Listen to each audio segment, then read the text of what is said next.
Should you give away your master recordings to a record label? Yes, you should.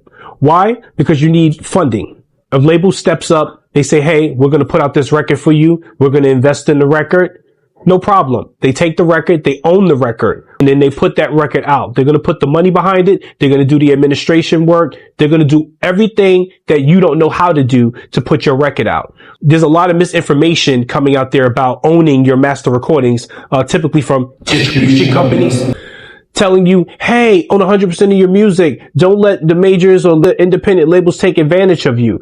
But really, when you think about it, it'll be you taking advantage of them by not giving them anything. If you want a label to step up and say, I'm going to invest in this artist, they need some sort of collateral. It's like going into a bank and saying, hey, I need money to buy this house, and then not expecting the bank to issue a mortgage on the property.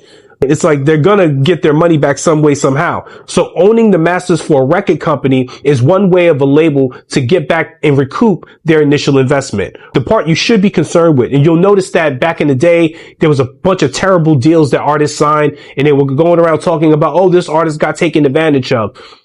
They never mentioned master recordings in those arguments. It wasn't the topic of discussion. They were talking about publishing. They were talking about labels taking the artist's publishing away. That was the argument. It was never about masters because everyone knew record companies owned the masters. That was the point of the deal. So if you're an artist and you're thinking, I want to get signed to a label, be open-minded to giving up those masters. If you're an independent artist who's been doing this on your own for years and you've already had tremendous success without a label and you're considering going with the label, do a licensing agreement. You can still own your masters. License it to a record company to release for you. That's a deal that you can get because you've already put all the footwork in. Well, I'm talking about artists who don't have a situation, don't have a deal, and you're not the biggest artist right now. And you're looking for an independent or a major record company to step up and foot the bill for some of the stuff that you're doing. You should expect to hand over those masters. If you're going to do a 50-50 deal, then there's an opportunity there for you to get 50% of your masters and give the other 50% to the record company. And that will be considered fair. If you got something from this video, follow for more information. I'm John Quatachi Atico, and this is Music and Beyond.